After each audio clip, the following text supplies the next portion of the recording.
Good evening again. My name is Udayan Mitra. I'm executive publisher at HarperCollins. And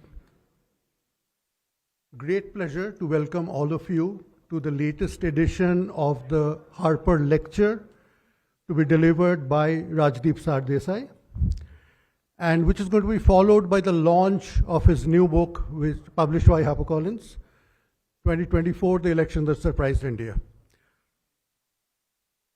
So I would like to start with a very few quick words about the Harper Lecture. This is an initiative that we started about 2 years ago. And the idea is to bring some of the finest authors of our times, some of the great thought leaders of our times, in direct contact with audiences, not virtual. These are physical events. And we have in the recent past, we have had personalities like Amitav Ghosh and Ramachandra Guha deliver the Harper Lecture. And it's a great privilege for us to have the latest edition of the lecture delivered by Rajdeep Sardesai.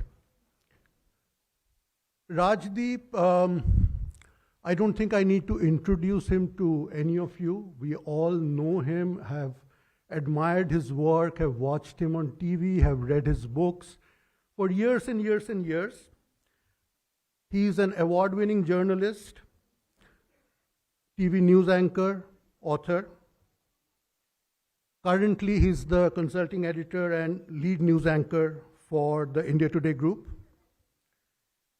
And he has over 3 decades of journalistic experience. Many of us have actually grown up watching him on TV and reading his books. He's the author of 2 best-selling books before this one, on the 2014 elections and the 2019 elections. And he's also the author of a book that I personally love. Rajdeep and I share a common interest in cricket. And his book, Democracy is 11, which is his cricket book, is also, I think, a firm favorite for many of us.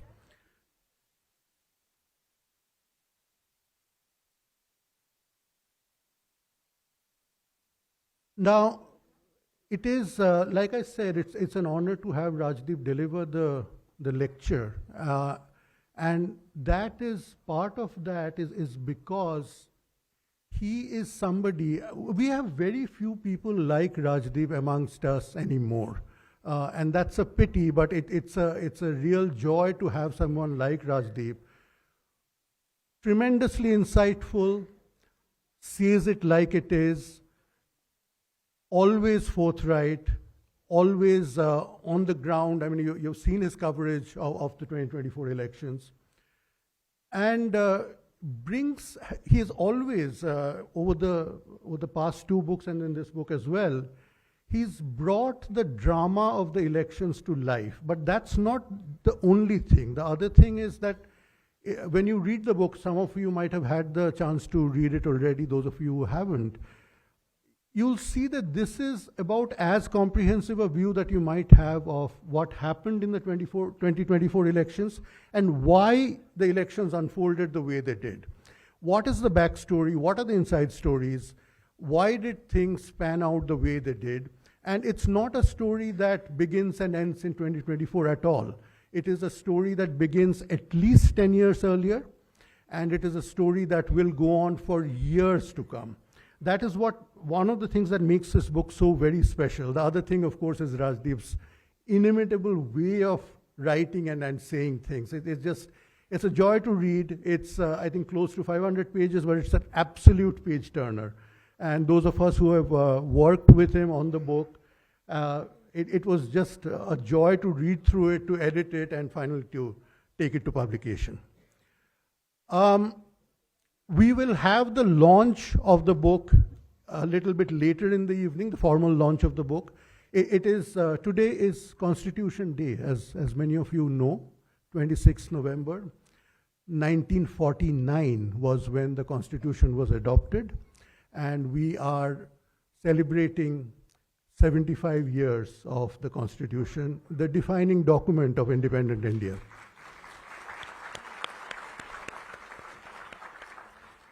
there could not be a more apt occasion to launch this book, because the Constitution is what we are all living for, what we are all fighting for. As citizens of India, it's the most important document for us. And this book dwells on why that is so and how things have been working around that particular aspect.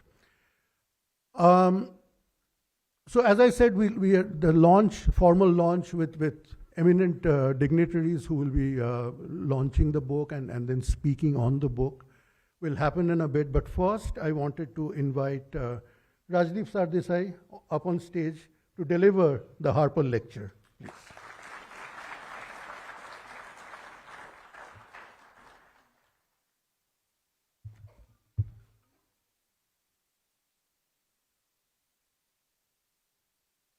Thank you, then. Thank you very much.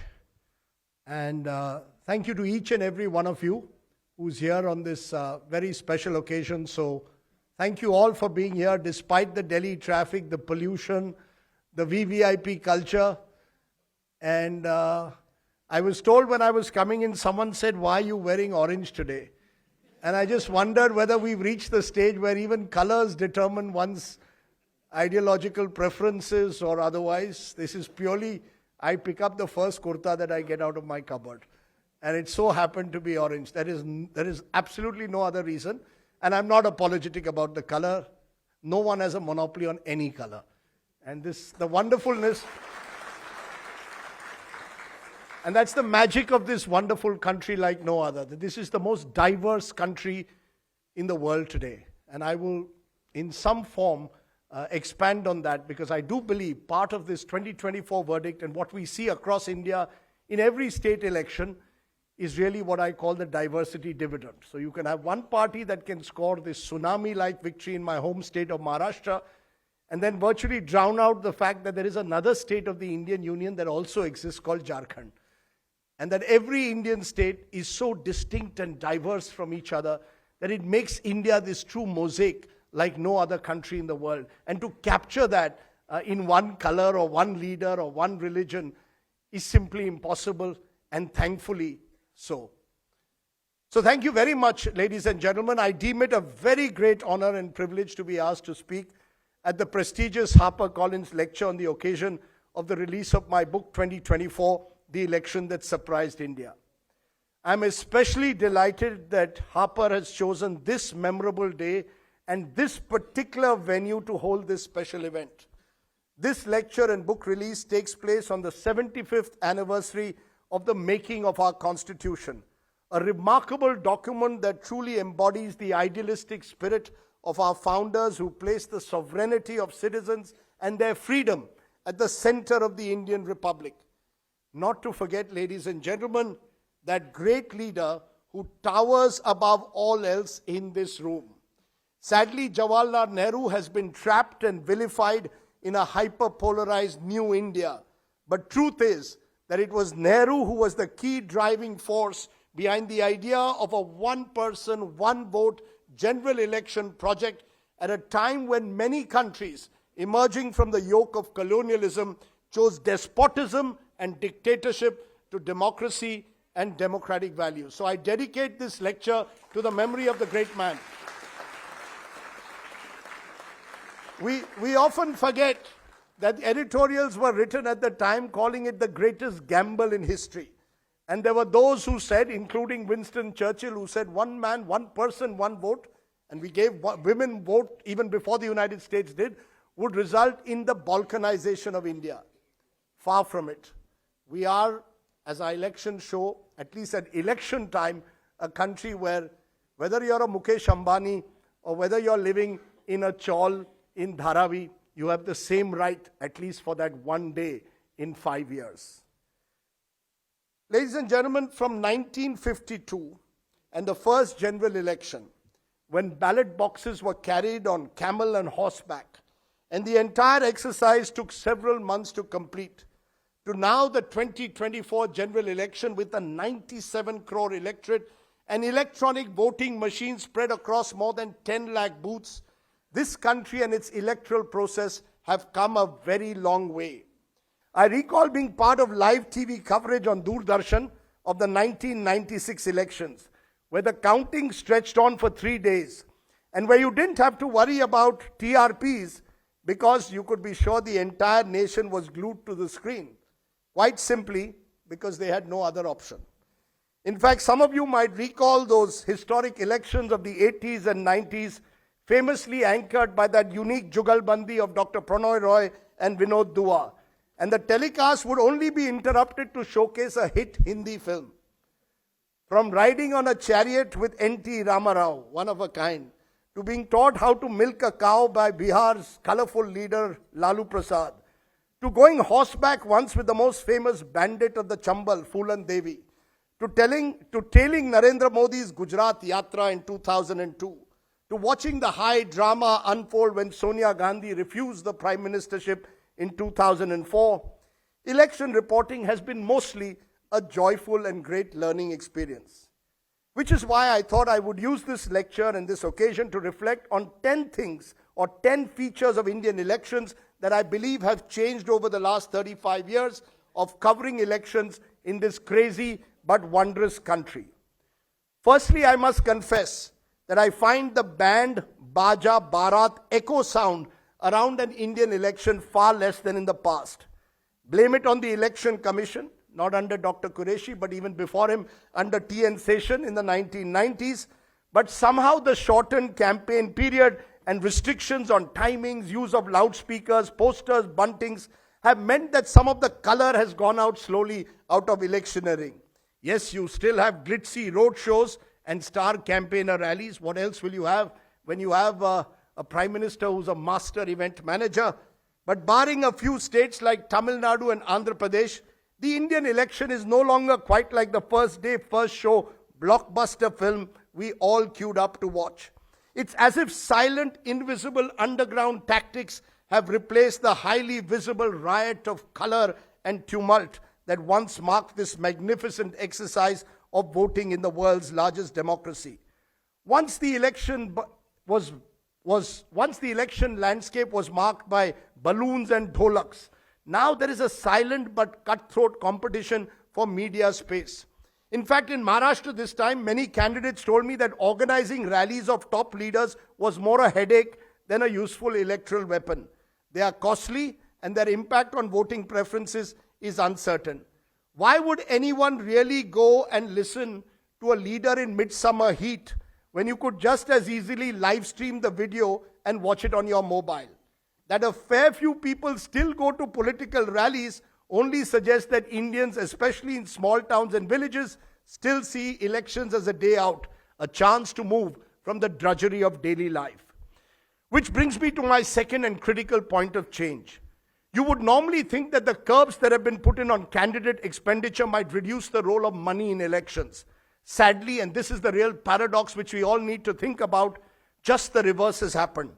More money flows into an Indian election than ever before. The electoral arena, has not been cleansed. Almost every MP and MLA, and we have a few here in this audience, begin their tenure with a lie when they claim on affidavit that they have stayed within the prescribed expenditure limit, which in any case is ridiculously low. Traveling through Maharashtra this time, I was told of candidates who are reportedly spending several crores. The staggering numbers varied from 50 to 100 crores on their campaign. Just how and what they spent their money on is uncertain. But just the official seizures from the enforcement agencies in Jharkhand and Maharashtra were up to over 850 crores, 7 times more than the amount seized in the 2019 elections. That is only the tip of the iceberg. Truth, my friends, is money power has greatly undermined India's electoral process, even leading to serious charges of votes being bought. Liquor bottles that were distributed the night before elections are now passé. Now it's an open bribe for votes. Money was always a factor in Indian elections, but the influence of big money and indeed the asymmetry when it comes to access to financial resources is more visible than ever before and has meant that there is simply nothing like a level playing field left in Indian elections. This time on the highway from Nashik to Mumbai, every hoarding after a few meters was that of the ruling party. The opposition was almost totally invisibilized. Yes, we bought the hoarding spaces several months ago, I was told. Money flows into those in power and out from them too. The Indian political league is like its cricketing counterpart. It's immune to recession. At least the IPL auction takes place in full public gaze and we know who gets paid how much. In politics, the deals are stuck in darkness behind closed doors. Thirdly, and this is again a reflection of how money has skewed electoral politics, we are seeing what I call the de-ideologization of politics that's gathered rapid pace. While researching the 2024 election book, I was astonished to find, for example, as many as 114 candidates in the BJP list of 435 were one-time Congress leaders. That is over 25%. In fact, more than 500 MPs and MLAs have defected between 2014 and 2021, according to an ADR report, around 35% of them to the BJP. Just as staggering is the statistic that shows over a third of Maharashtra's MLAs have been in more than one party in the last decade. It only reveals how defections and switching parties is now an extremely profitable enterprise. The lure of being on the right side of power or being made ministers is now so overwhelming that no ideological affiliation seems to matter. What is just as troubling is that voters also don't mind. Most of those who defected in recent times in states like Goa, Karnataka and Maharashtra have been instantly re-elected. It seems even God can't stop the defection industry. In Goa in 2022, the Congress decided that they would make all their candidates, I think Mr. Chidambaram was there, to pray in a church, a temple and a mosque and vow that they would stay loyal to their party after the election. Election done, a majority of the MLAs switched. Unless there is a law that bans an elected politician from holding a ministership for at least 5 years, if he or she defects during a 5-year term, there will be no end to the Ayaram, Gayaram culture in politics, or should I call it now, Aya D'Souza, Gaya D'Souza, or Aya Patil, Gaya Patil. Fourthly, and this is just as troubling, and it troubles me perhaps as much as it should trouble us when it comes to money, is the growing influence of caste, but particular religion in the election discourse, especially the latter.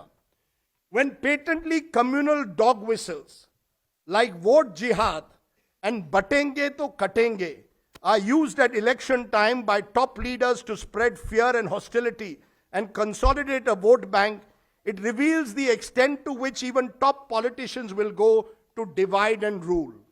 Like so much else in our electoral politics and indeed in our lives, it isn't as if the misuse of religion and religious symbols only began in the last decade.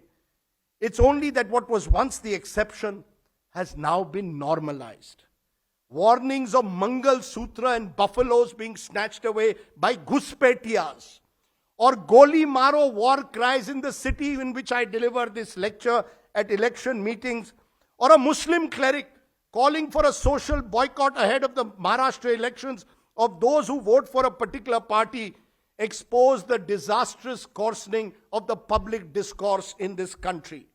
On the last day of the campaign in Maharashtra, a toxic campaign was run on WhatsApp, warning voters that one day even the Siddhi Vinayak Mandir in Mumbai would be handed over to the Waqf board. A social media ad in Jharkhand was just as reprehensible. The ad attempted to create a bogey of the Indian Muslim and projected that Muslims were taking over the land and jobs of Hindus and tribals. It was a clear attempt to create rifts and conflict in society. I'm afraid this is open season for unchecked hate and bigotry. What was seen to be a fringe extreme rhetoric when I started journalism in 1989 is now unfortunately mainstream. Which brings me to the fifth change that I have witnessed. The increasingly passive role of the Election Commission, which allows netas to get away with their poll code violations with impunity. In 1989, we didn't even know who the election commissioner was or what he looked like. He was incidentally someone called R.V. Peri Shastri. It was only with the advent of T.N. Seshan in the mid-1990s that the EC's office got a distinct persona. Seshan may have gone at times too far. I recall once he decided to ban an exit poll just an hour before we were to start it on NDTV, and suddenly we found ourselves not on air. But that was session. But he did something which was highly necessary, indeed vital. He brought at least some fear into the hearts and minds of our leaders. Now I am afraid there is little fear of the Election Commission. A local functionary may be pulled up, but rarely, if ever, is a top leader acted against. And when it does happen in a perfunctory manner. The Election Commission was meant to be a tough, neutral umpire. Instead, sadly, it's become a 12th man, mostly batting for one side. A bit like what Pakistan's umpires were like in cricket matches in the 1980s. Imagine democracy as cricket, my other great passion. What would happen to the game if the umpire only allowed one side to make the runs and take the wickets? Which brings me to my sixth shift. With the EC unwilling to or unable to act decisively, there is no level playing field. A level playing field isn't simply about allowing each and every citizen to exercise their right to vote for a party or to contest an election. It is about creating the objective conditions under which no party feels discriminated against and one side is not favored. This prima facie requires key institutions to act in a fair and responsible manner. And this is simply not happening. I write in my 2024 book with increasing concern about the weaponization of agencies. Chief ministers being arrested on the eve of the general elections in a 2-year-old case. Income tax notices dating back to 1990s being served on the main opposition party and their accounts being frozen with just weeks to go for the election. And the Enforcement Directorate, or by the now well-known ED, adopting a pick-and-choose approach in corruption cases. All of this creates a situation when an election is being fought where one side does not have the benefit of institutional protection. I was interviewing Hemant Soren during the Jharkhand elections, and he told me that he was facing on a daily basis still IT cases while the electioneering was going on. Let's be clear, the government machinery has always been misused by whoever is in power. Lest someone think that this only happened post-2014. But the brazenness by which the rules of fair play are violated stands out now. I might remind you here that in 1975, the Allahabad High Court disqualified Indira Gandhi's 1971 election victory from Rai Bareli, barred her from holding any elected post because she had used the services of her personal assistant, then a government servant, Yashpal Kapoor, for her campaign. The court called it an electoral malpractice. Today, forget individual officials. Entire government agencies are pressed into service for electioneering purposes. One wonders what judgment Justice Jagmohan Lal Sinha of the Allahabad High Court would have delivered today. The seventh shift, my friends, is the increasingly transactional nature of the relationship between voters and their leaders. An election is now like a candy shop where you are suddenly showered with all kinds of goodies. The freebie culture started arguably in Tamil Nadu. Mixers, grinders, color TVs, and so much more were on the menu. The offerings have now extended to promise of mobile phones, laptops, and yes, plain and simple cash. A sarpanch in Marathwada, who I know from my early days of traveling through that part of the country, told me recently, Sahib, आम्ही कधी life मध्ये एवढे पैसे बघितले नाहीये. That they saw in this election in Maharashtra this time. A Ladki Bahin scheme in Maharashtra was initiated just months before the election. Rupees 7,500, including a Diwali bonus, good luck to them, was transferred into the account of more than 2 crore women. When I asked the Chief Minister about it, he said, I am empowering women of Maharashtra. What it really was doing is compensating for a visible lack of income from productive employment. Call it a bribe or welfareism. Elections are now driven by a short-term guarantee competition. You won't improve the quality of schools and hospitals in this country because it will take time and effort, but you will ensure a cash transfer into bank accounts to ensure that your votes are secure. Is cash in hand a revdi or a game changer or both? Cash identity and cash benefits are a recipe for poll success. These two C's constitute a cancerous model that could spread even more rapidly in the future. I want to though say, when I went again to Maharashtra this time, there was a woman I met whose husband had committed suicide. A farmer, like many farmers tragically in Maharashtra. She owed a loan of 1 lakh. And I sometimes wonder, maybe that's the only way in this country. If you're not going to provide people the basic benefits, maybe the way out is that you provide people at least with some cash in hand. Another danger, and this is the age change I see, is how much like money, religion and caste identities, even dynastical politics of family Raj has become completely normalized. There were an estimated 100 plus political families in the contest in Maharashtra this time. Some of them in the business of politics for 3 generations. While every individual has the right to contest, electoral politics is now more nepotistic across parties, with the honorable exception of the left. And maybe if the left became as big as the right, they too would become nepotistic one day. In a sense, electoral politics is often a closed door for many talented young men and women, because ticket distribution is so heavily skewed in favor of those with family connections. A political family across generations ensures there is a monopolization of scarce resources. The 9th shift is the manner in which elections are getting a municipal-like flavor at the constituency level and a quasi-presidential style when it comes to leadership contests at the top. Many voters now expect even MPs and MLAs to act like local councillors, from repairing a broken drain to filling up a pothole to getting admission in a nursery school. The Neta is no longer judged by their performance in Parliament, as and when Parliament functions, but by their ability to get things done at the local level.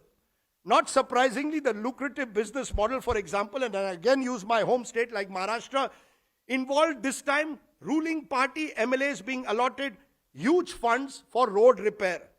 Most of the contracts were reportedly handed over to favored contractors then for a commission.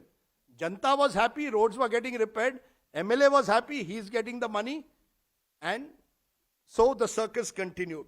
It might be useful to also remind you here that some of the constituencies in the country, like Bengaluru North, for example, are simply way too large. 30 lakh electorate. How can it effectively be represented by one person? Downsizing of constituencies could lead to a more effective governance, more accountable form of governance. At the same time, at the top, the electoral battle has turned increasingly presidential. In 2024, Narendra Modi was the NDA candidate across 543 seats in the country. All you heard was Modi ki guarantee. Many people did not even know the names of their candidates. Perhaps that was the case in a previous generation too, when, for example, an Indira Gandhi was totally identified with the Congress campaigns.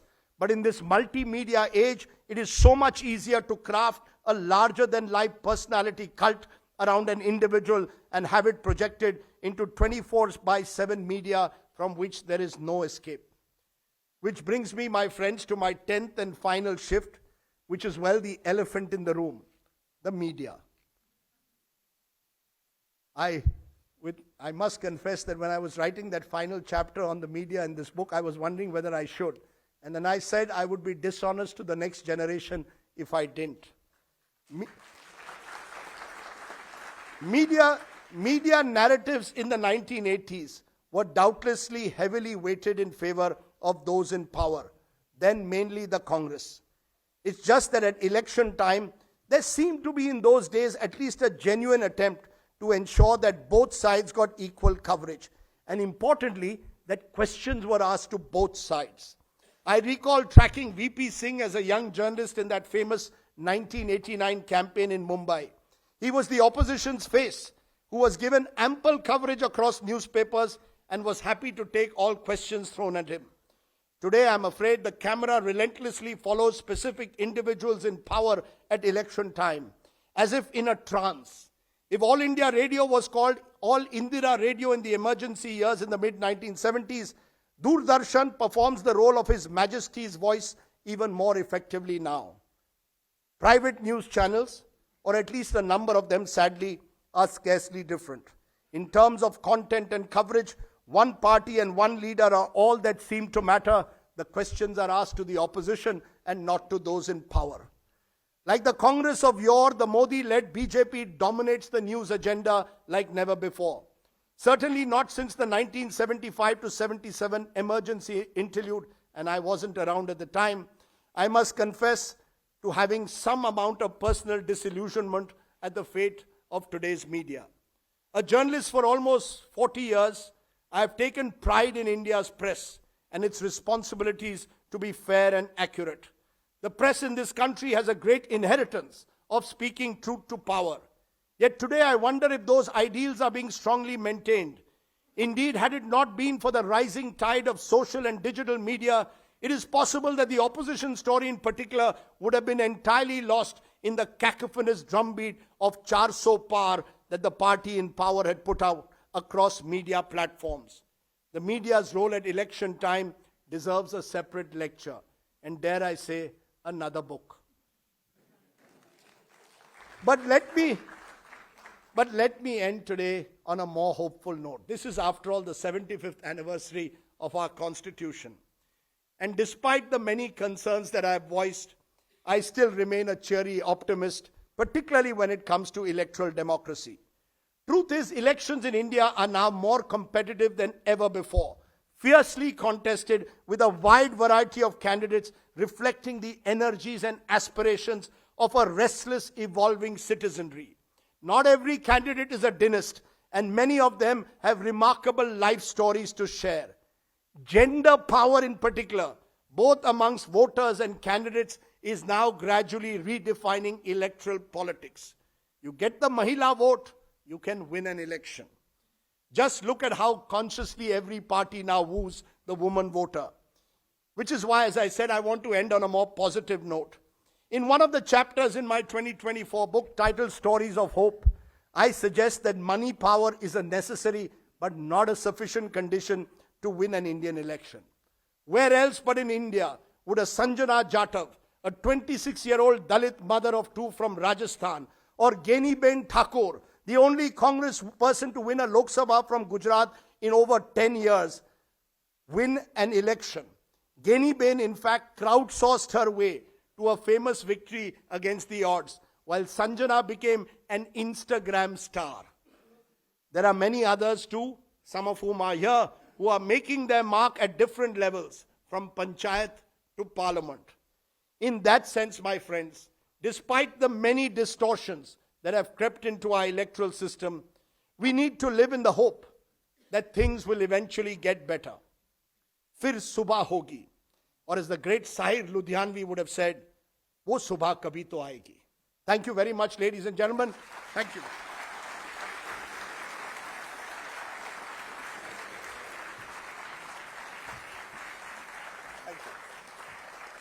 Thank you for that wonderful lecture, Rajdeep. Thought-provoking, full of data, full of insights, as always. And I know that we'll take many of these thoughts back with us. That was a brief lecture, but more on those lines you will be able to encounter in the book. Now, the moment that we are waiting for, the formal launch of 2024, the election that surprised India. I would like to call on stage our very eminent panelists, and I'll call them up one by one, please.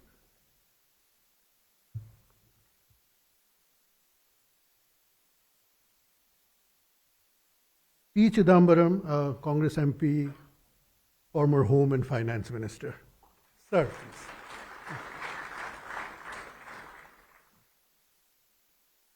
Dinesh Trivedi, from the BJP, former Union Railway Minister. Asaduddin Owaisi, AIMIM President and MP. Yogendra Yadav, founder Swaraj Abhiyan. Prashant Kishore, founder Jan Suraj Party.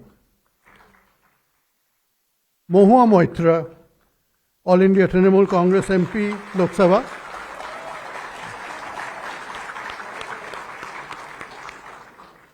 And of course, already on stage is Rajdeep.